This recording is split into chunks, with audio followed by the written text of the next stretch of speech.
Alright. Just two little questions. First question is, how is doing any of this stuff protecting our freedom of speech? Who's been talking about banning Quran burning or deleting of Qurans in the West? I don't know of anyone that's been proposing any laws. I might be, I'm sure there's some imam somewhere that's been proposing just that, but I don't care. No serious efforts have been or are being made about that. I mean, if you want to go and you want to look at censorship, then please talk about Ireland and their blasphemy laws. Blasphemy laws. Blasphemy laws. In the West. Blasphemy laws. Church, Catholic, blasphemy laws. In the West. Blasphemy. Crime. Bad. Bad. In the West. So yeah, there is obviously a threat to freedom of speech. You could talk about anti-racism, anti-Holocaust denial laws in Austria and Germany as well. Those are all excellent examples of the West. Freedom of speech restricted. Protest? None.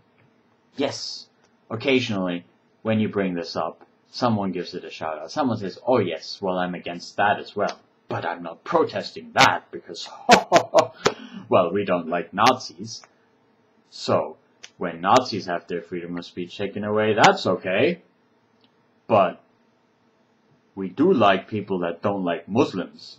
So, that's the #1 priority. And we want to show them how much we don't like Muslims too. So, we're not protecting freedom of speech with any of this. Second point. This is always it always seems to be a two-part argument. First of all, protecting freedom of speech in the West. I don't see how this is working.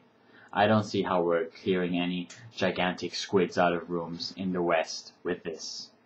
No one stopped Terry Jones from burning a Quran, and if he does it again tomorrow, no one's going to stop him from doing it then. Second point. And this is to the other part of the argument that's like we have to actually show people how much we care about freedom of speech so that they will accept it and have more freedom of speech themselves. I get that one even less because you're offending them, you're using freedom of speech to attack them, and you think that that's going to get them to like freedom of speech and support it more. You think by getting countries, if you get countries to suppress freedom of speech, like Pakistan last year, by closing Facebook for a week, that's a good thing. Supposedly because it's going to get them used to it. Now, I know when I feel that someone's picking on me, whether that's a justified feeling or not, if they pick on me some more, what's not going to happen is I'm not going to get used to it. I'm not going to go, well, I see now that you were picking on me because I'm an ass. I'll go, that guy's picking on me. I don't like him. Anything he says, I'm going to either ignore or do the opposite because apparently he's an asshole that hates me. I mean, that's just me. Maybe you react to getting picked on differently. But that's just my standard human reaction. So I don't see how we're supporting freedom of speech in the rest of the world either. To sum up, freedom of speech here in the West, fine. You're not protecting it by burning Qurans, deleting Qurans, or doing another Draw Muhammad Day, which in the first instance in the West did not get censored. Sure, if you work for a newspaper and you want to publish cartoons, I guess that's a slightly different story since the media do self-censor, but considering that we've shown that the internet you're not protecting freedom of speech, and your excellent drawings of Muhammad having intercourse with goats, whilst they're artistically perhaps not with great merit, they sure are a hoop. They're really, they're really showing me how much you care about interacting in a positive way with other cultures. It's not xenophobic at all. You're not just giving them the middle finger. You're making an important contribution to the message of free speech. By the way, that was sarcastic, so I don't see how that's happening, and I definitely don't see how we're convincing anyone anywhere else in the world that we have their best in mind when we do the things that we do, or that freedom of speech is a good thing that they should embrace. By the way, there's 1 billion people in China waiting for you to do something. There's lots of free speech being violated there. As a matter of fact, you know what would make an excellent protest for free speech? You go to China, you take your big banners and your big machine, and you start making fun of Mao, burning little red books left, right, and center, and maybe inciting, some open defiance of the government there, and spreading stuff on the internet.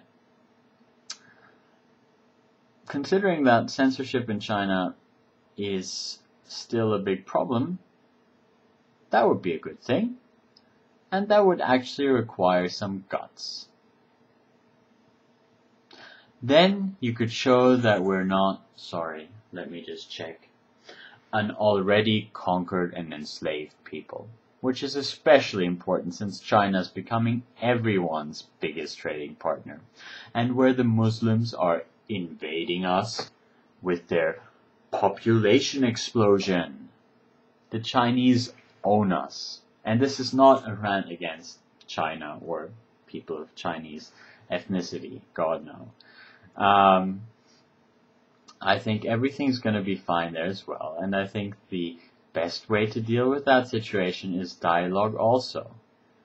But if you're going to go on the bandwagon of we have to be especially offensive and go on charging around like a bull in the china shop because that's the best approach to fixing things, then that's one place where you can go.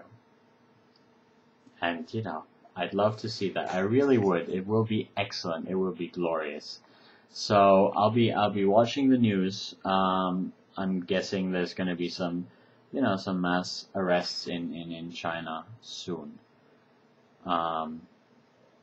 Or at least, I don't know, draw Chairman Mao Day or something, because there's a big gap in the market there. There's a real niche for that. And as I said earlier on, blasphemy laws in Ireland, or maybe you want to draw swastikas all over the internet to protest the Holocaust laws and laws forbidding swastikas and other Nazi imagery in Germany. All good points. I bid you all farewell, and I hope you have an excellent Burn the Koran Day. I really hope it works out for you, and I really hope that you don't worry about anyone who might or is likely to get killed, because as we know, they're all just glorious sacrifices on the road to a true atheist utopia.